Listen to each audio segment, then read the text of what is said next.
Hello dear students, मैं मोहम्मद अहमद और आज हम लोग इस लेक्चर में डिस्कस करेंगे कि कोऑर्डिनेशन कंपाउंड का जो नॉमेनक्लेचर करते हैं वो किस बेस पे करते हैं। देखिए, कोऑर्डिनेशन कंपाउंड का जो आईयूपैक नॉमेनक्लेचर है ये बहुत फेमस है। तो आज हम लोग इसके बारे में बात करेंगे कि कोऑर्डिनेशन कंपाउंड जो होता है उसका आईयूपैक नेम कैसे लिखते हैं। चाहे आप क्लास 12th के बेस पे देखिए, चाहे आप बीएससी सेकेंड ईयर के आपके जिस सेमेस्टर में आता होगा उसमें देखें, कोऑर्डिनेशन कंपाउंड का आईयूपैक नेम है वो बहुत फेमस है और बहुत ज्यादा नंबर का आता है, बहुत सिंपल है। इसको मैं कोऑर्डिनेशन कंपाउंड को मैं बेसिकली 10 अंडर हेडिंग में समझाऊंगा, यानी जो इसके लॉज हैं कैसे स्टेप बाय स्टेप चलते हैं 10 हेडिंग में पढ़ाऊंगा। आप लोग एक एक हेडिंग को बहुत ध्यान से देखिएगा, उसके बाद फिर हम लोग एग्जाम्पल करेंगे, ठीक है ना। तो आज हम लोग देखते हैं कि आईयूपैक नेम कैसे लिखते हैं। देखिए, इससे जो coordination nomenclature of coordination compound है इसको एक साइंटिस्ट ने दिया था जिनका नाम है वर्नर। क्या नाम है? वर्नर। देखिए, वर्नर ने ही कोऑर्डिनेशन कंपाउंड के बारे में हम लोगों को बताया था कि कोऑर्डिनेशन कंपाउंड जो होता है उनके बारे में जो पहली बार किसी ने डिस्कस किया था तो वर्नर ने ही किया था। इसीलिए हम लोग वर्नर को क्या बोलते हैं, जो कोऑर्डिनेशन कंपाउंड का फादर ऑफ कोऑर्डिनेशन केमिस्ट्री, इसीलिए हम लोग वर्नर को बोलते हैं। तो वर्नर ने जो भी ला दिया था कोऑर्डिनेशन कंपाउंड के नॉमेनक्लेचर के रिस्पेक्ट में, उसी को आईयूपैक में ले लिया गया, तो इसीलिए हम लोग इसको आईयूपैक नेम भी बोलते हैं। तो यहां से समझ में आया कि आईयूपैक नेम किसने दिया था। अब इसमें बात कर लेते हैं कि आईयूपैक नेम कैसे लिखते हैं। देखिए, इसमें मैंने कहा था, पहले ही कहा कि आप लोगों को 10 हेडिंग के अंदर हम लोग ये बातें पूरी पढ़ेंगे। तो पहली हेडिंग जो है ऑर्डर ऑफ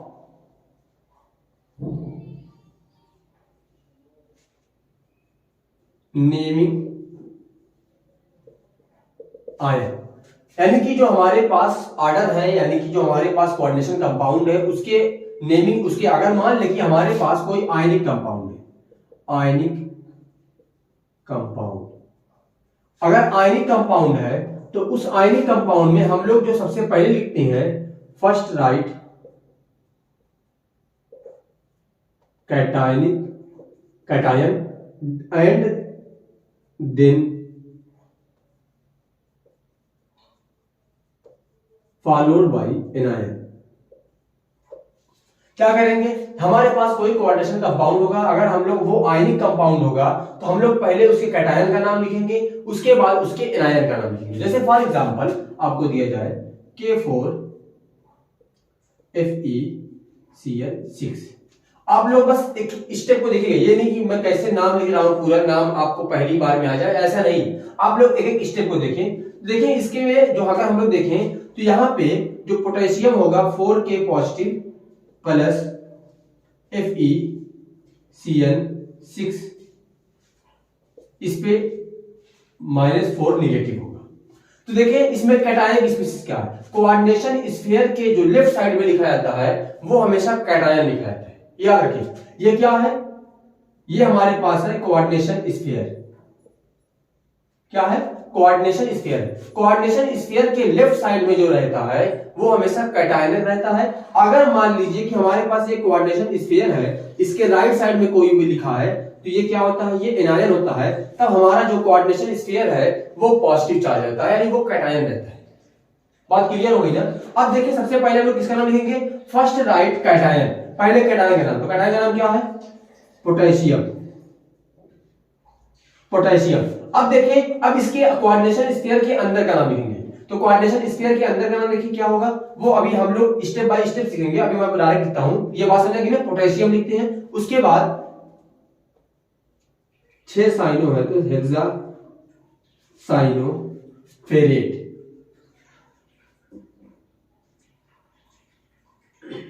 सेकेंड, ये इसका कंप्लीट आईयूपैक नेम हुआ, पोटेशियम हेक्सासाइनोफेरेट। दूसरा एग्जांपल देखते हैं इस पे, CONH3 Cl2। अब इसका हम लोग नाम लिखते हैं। देखिए, अभी हम लोग सिर्फ कोऑर्डिनेशन स्फीयर के बाहर की बात कर रहे हैं। देखिए, इसमें क्या है, अब यहां पे मैंने कहा था कि अगर कोऑर्डिनेशन स्फीयर के राइट साइड में कोई लिखा होगा तो वो एनायनिक स्पीशीज होती है, यानी जो यहाँ पे Cl2 लिखा है वो एनायन है। तो जो पूरा कोऑर्डिनेशन स्फीयर होगा वो क्या होगा, वो कैटायन होगा। तो यहाँ पे हम लोग इसका नाम क्या करेंगे, सबसे लास्ट में लिखेंगे। तो हम लोग पहले कोऑर्डिनेशन स्फीयर के अंदर का नाम लिख लेते हैं। तो कैसे लिखते हैं, हेक्साएमीन 6 है तो हेक्साएमीन कोबाल्ट, उसके बाद कोबाल्ट सेकेंड, ये ऑक्सीडेशन स्टेट लिखते हैं, ये सब निकालना सिखाएंगे। Cobalt second chloride. जैसे आप लोगों को कंफ्यूजन हो जाता है कि यहाँ पे तो क्लोराइड 2 था तो डाई क्लोराइड क्यों नहीं लिखे, यहाँ पे पोटेशियम 4 था तो टेट्रा क्यों लिखे। हम लोग सिर्फ कोऑर्डिनेशन स्फीयर के अंदर जो हमारे लिगेंड होते हैं सिर्फ हम लोग उसको लिखते हैं। देखिए पिछले लेक्चर में हम लोगों ने इफेक्टिव एटॉमिक नंबर को पढ़ा था, उससे पहले मैंने लिगेंड के बारे में बताया था और लिगेंड का क्लासिफिकेशन भी किया था। अगर आप लोगों ने नहीं देखा होगा तो वीडियो को जाकर जरूर देखिएगा, सब बहुत बेसिक टर्मिनोलॉजी है इस चैप्टर की और पूछी भी जाती है। तो आप लोग को एक एक बात क्लियर रहनी चाहिए, तब हम लोग जब चैप्टर को लीड करेंगे तो बहुत आसानी से हमको बात समझ में आएंगी। तो क्या हो गया, हेक्साएमीन कोबाल्ट सेकेंड क्लोराइड, ये हो गया। हम लोग कोऑर्डिनेशन स्फीयर के बाहर और अंदर का नाम कैसे लिखते हैं। अगर हमारे पास पोटेशियम, अगर हमारे पास पॉजिटिव चार्ज होगा तो हम लोग अगर कोई कैटायन होगा तो उसका नाम पहले लिखते हैं, एनायन का नाम बाद में लिखते हैं। इसीलिए लिखा first write the cation and then followed by anion, इसीलिए लिखा है। यानी उसके बाद हम लोग क्या लिखते हैं, एनायन का नाम लिखते हैं। अब ये पहली हेडिंग कंप्लीट हो गई। अब सेकेंड हेडिंग देखें तो ऑर्डर ऑफ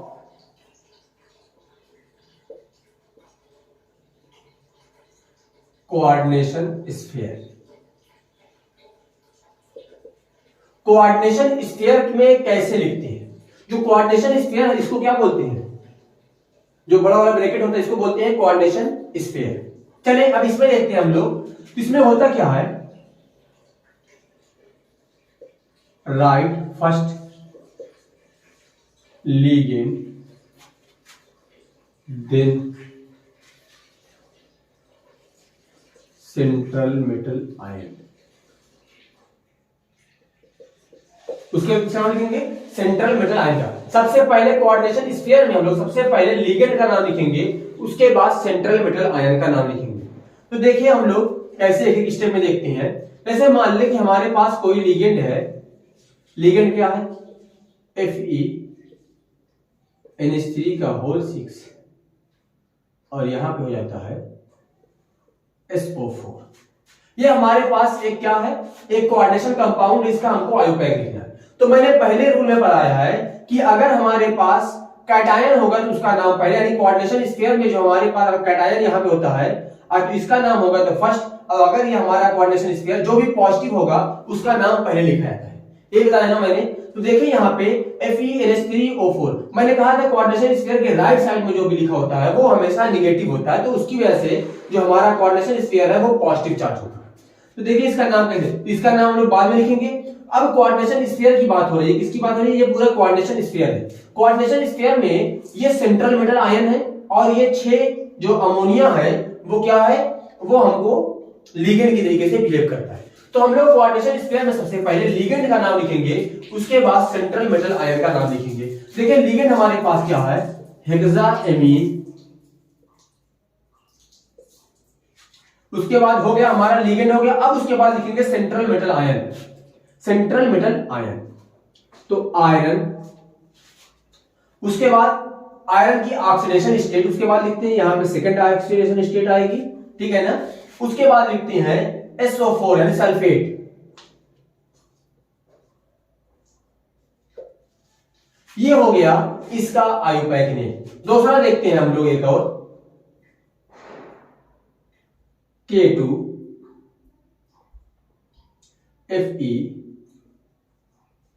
FeCN4, इसका नाम लेते हैं। तो क्या करेंगे, पहले हम लोग चेक करेंगे कि हमारे पास कैटायन कौन है और एनायन कौन है। अब देखिए यहां पर ये कैटायन हो गया और ये एनायन हो गया। अब देखें हम लोग क्या करेंगे, अब हम लोग इसका नाम लिखेंगे पहले कैटायन का, तो क्या नाम होगा, पोटेशियम। उसके बाद अब कोऑर्डिनेशन स्फीयर जो है उसमें हम लोग लिगेंड का नाम पहले लिखेंगे, उसके बाद सेंट्रल मेटल आयन। तो लिगेंड क्या हमारे पास, टेट्रासाइनो।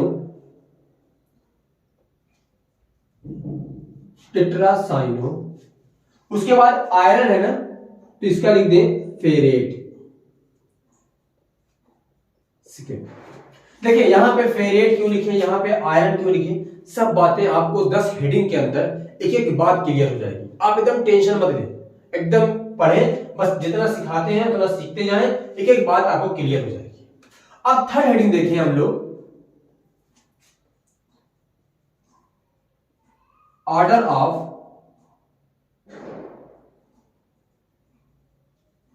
लिगेंड। लिगेंड का ऑर्डर क्या होगा? जैसे मान ले कि अगर हमारे पास कोई कोऑर्डिनेशन कंपाउंड मिल जाए और उसमें एक से ज्यादा लिगेंड हो, 2 हो, 3 हो, 4 हो, 5 हो, एक से ज्यादा लिगेंड होंगे, तो हम लोग उसका नाम कैसे लिखते हैं? तो एक बात याद रखिएगा, जब एक से ज्यादा लिगेंड है उसके लिए पहले जो आयुपैक रूल था उसमें क्या होता था, हम लोग पहले निगेटिव लिगेंड लिखते थे। मैंने आप लोगों को बताया है, लिगेंड का जो क्लासिफिकेशन का वीडियो है वहां पे देखिएगा, वहां पे मैंने समझाया है। पहले हम लोग निगेटिव लिगेंड का नाम लिखते थे, उसके बाद फिर न्यूट्रल लिगेंड का नाम लिखते थे, देन अगेन लास्ट में हम लोग पॉजिटिव लिगेंड का नाम लिखते थे। ये आयुपैक का पुराना रूल है। लेकिन अब जो थोड़ा सा उसमें चेंजिंग की गई है, तो उसमें ये हो गया कि आप सिर्फ और सिर्फ अल्फाबेटिक ऑर्डर में लिखेंगे, यानी कि जिसका अल्फाबेट, जिसका ए पहले, अगर कोई भी ऐसा लिगेंड है जिसमें ए से स्टार्ट होता है उसको पहले लिखेंगे, बी से उसके बाद, सी से उसके बाद। यानी अब हम लोग पॉजिटिव, निगेटिव और न्यूट्रल लिगेंड नहीं क्लासिफाई करना होगा। अब हमको सिर्फ क्या चेक करना होगा कि जो लिगेंड है उसका जो नाम है क्या वो अल्फाबेटिक ऑर्डर में बस लिखते चले जाएं, उसका वो ऑर्डर होगा। तो जब भी एक से ज्यादा लिगेंड आएंगे तो हम लोग तीसरे रूल में चेक करेंगे, क्या होगा? अल्फाबेटिक ऑर्डर में राइट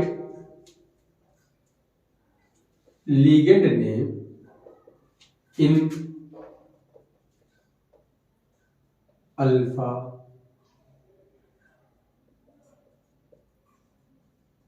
अल्फाबेटिक ऑर्डर।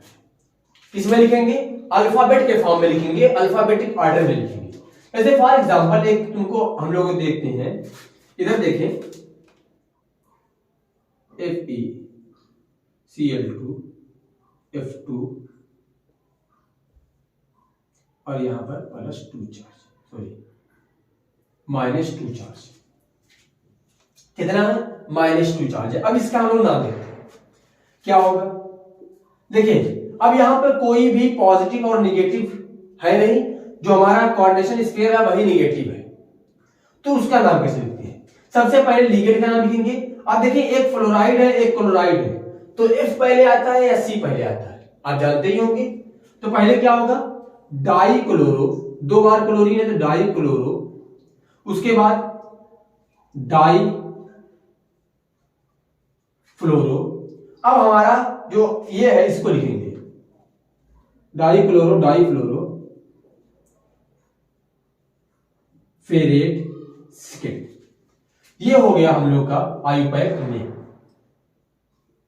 हो गया। इस तरीके से लिखते हैं जब एक से ज्यादा लिगेंड आते हैं। CO NH3 का whole thrice NO2 Cl Br, एक हमारे पास ये। अब इसका हम लोग आयुपैक नेम लिखते हैं। देखें यहां पे क्या होगा, सबसे पहले हम लोग लिगेंड कोऑर्डिनेशन स्फीयर में देखें, हमारे पास ये ब्रोमीन B से स्टार्ट होता है, क्लोरीन C से, नाइट्रो ये N से स्टार्ट होता है, एमीन A से स्टार्ट होता है, ये अमोनिया है इसको एमीन लिखते हैं, बताएंगे आगे। एमीन देखें तो हो जाएगा इसका IUPAC name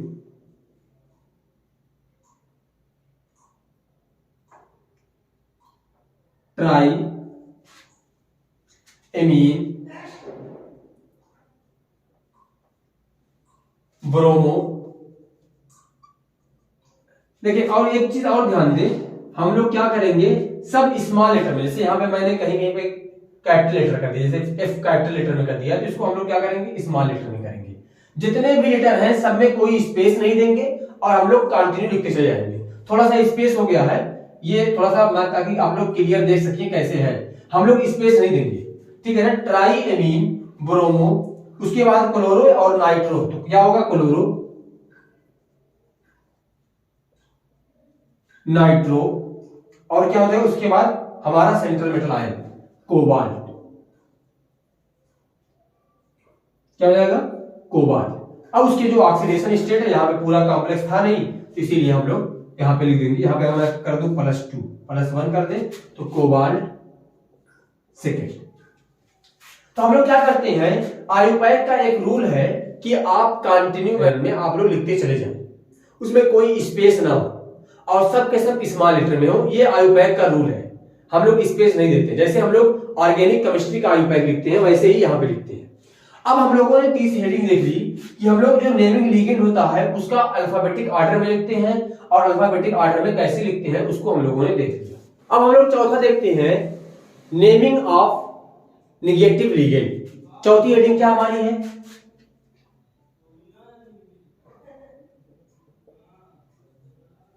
naming of negative ligand. देखिए निगेटिव लिगेंड का लिखने का कुछ रूल होता है। हम लोगों ने देख लिया कि कैसे लिखते हैं, तो अब उसमें नेगेटिव लिगेंड भी आएगा, पॉजिटिव लिगेंड भी आएगा और न्यूट्रल लिगेंड भी आएगा। तो उसका कुछ रूल है कैसे लिखते हैं। जो उसका नाम होता है कोई भी लिगेंड का, उसमें थोड़ा सा चेंज करके लिखते हैं। देखिए क्या करते हैं हम लोग, in general if negative ligand name end with IDE। अगर कोई भी नेगेटिव लिगेंड का जो लास्ट नेम है वो IDE से खत्म होता है, IDE पे खत्म होता है, then IDE replace by O। हम लोग क्या करते हैं, उसको O से रिप्लेस कर देते हैं। कोई भी नेगेटिव लिगेंड होगा अगर उसके लास्ट में IDE होगा तो हम लोग क्या करेंगे, उसको O से रिप्लेस कर देंगे। ठीक है ना। अब इसको देखें, एग्जांपल देखें और बातें हमको क्लियर होगी। अब इसके एग्जांपल देख ले, हमको बातें क्लियर हो जाएंगी। देखें जैसे हमारा पहला एग्जांपल सिंपल लिगेंड और आयुपैक नेम। देखिए पहला लिगेंड हमारा है CN निगेटिव। अब CN निगेटिव में देखें तो पहला होता है, इसका नाम होता है साइनाइड। इसमें क्या करते हैं हम लोग, IDE को हटा के उसकी यहाँ पे O लगा देते हैं, तो क्या हो जाएगा साइनो। फ्लोराइड में IDE को हटा के फ्लोरो, यहाँ पे क्लोराइड में IDE को हटा के O लगाते हैं। या ऐसे ही ब्रोमाइड में देखें ब्रोमो, आयोडाइड में आयोडो, हाइड्रोक्साइड में हाइड्रोक्सो और नाइट्राइड में नाइट्रो, ऑक्साइड में ऑक्सो और पर ऑक्साइड में हम लोग क्या करते हैं, पर ऑक्सो लिखते हैं।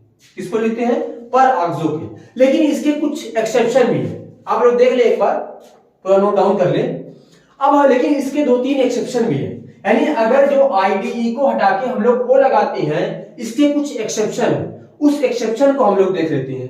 देखिए इन चारों का लास्ट में IDE होता है ना। अगर हम लोग इसका IDE हटा के O लगाएंगे तो ये गलत हो जाएगा। क्या होगा, गलत हो जाएगा। तो हम लोग इसका नाम ऐसे लिखते हैं, देखें इसमें लिखेंगे आयुपैक ने सल्फाइड, सॉरी हाइड्रोक्साइड है तो हाइड्रोक्साइडो, हाइड्रोक्सी सॉरी हाइड्राइड है ना, हाइड्राइडो, ठीक है ना, हाइड्राइडो। और इसका क्या हो जाएगा, सल्फाइडो। इसके नाम में बस हम लोग लास्ट में O जोड़ते हैं, E को हटा के, सल्फाइडो। इसमें क्या हो जाएगा, एमाइडो, इसमें इमाइडो। हम लोगों ने क्या किया, इसमें हम लोग IDE को नहीं हटाते, इसमें सिर्फ और सिर्फ E हटा के उसकी यहां पे O लगा देते हैं। तो ये 4 एक्सेप्शन है इस रूल में। और जब किसी भी नेगेटिव लिगेंड में IDE से अगर नाम खत्म होता है तो उसको हम लोग O से रिप्लेस कर देते हैं, IDE को O से रिप्लेस कर देते हैं। अब इसमें सेकंड जो नेगेटिव लिगेंड का नाम लिखते हैं उसको हम लोग देखें कैसे लिखते हैं। अब देखें, अभी तो देख लिया कि अगर IDE से खत्म होगा तो O लगाते हैं। अब देखें if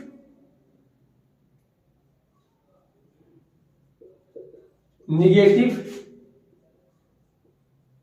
ligand name end with ITE OR ATE। इससे अगर ITE से या ATE से खत्म होता है तो क्या करते हैं हम लोग, then E replace by O. हम लोग ई को, जो लास्ट में ये ई आता है, इसको रिप्लेस करके हम लोग क्या कर देंगे, ओ लगा देंगे। जैसे एक एग्जांपल देखें आप लोग, पहले आई मैं सब एग्जांपल करवा दूंगा आपको। जैसे सल्फेट, इसमें देखें ATE आता है, तो ये इस ई को हटा के हम लोग क्या लिखते हैं, सल्फेटो। क्या लिखते हैं, सल्फेटो। क्या कर दिए, सल्फेटो। अब मैं इसके बहुत सारे एग्जांपल इसमें लिख देता हूं, फिर उसके बाद हम लोग एक एक करके देखते हैं।